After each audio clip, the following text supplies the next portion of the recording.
মানুষের প্রতি আগ্রহ কমাতে শিখেছি, গুরুত্ব না পেলে গুরুত্ব না দিতে শিখেছি, মুখের ওপর না বলতে শিখেছি, কেউ ভালো না বাসলেও দুঃখ না পেতে শিখেছি, কেউ অবহেলা করলে তাকে নিয়ে উপহাস করতে শিখেছি, মিথ্যে বলছি জেনেও মিথ্যেটাকে সত্যের মতন করে শুনতে শিখেছি, কেউ অপমান করলে তার দরজায় কড়া না নাড়তে শিখেছি।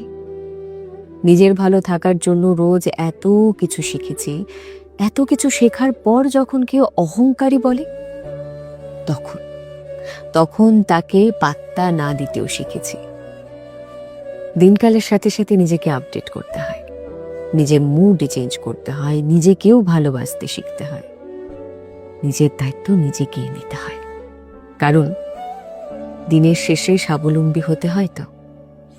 কে কি ভাবলো, কে কি বললো, এর থেকেও বড় কথা হচ্ছে আমি ভালো আছি কিনা এই প্রশ্নটা নিজেকে জিজ্ঞেস করা। আর যদি উত্তরে আসে যে হ্যাঁ ভালো আছি, তাহলে আপনি ঠিক যেমনটি চলছেন তেমনি চলতে থাকুন। আর যদি উত্তরে আসে যে না ভালো নেই, তখন নিজেকে একটুখানি আপডেট করতে হবে।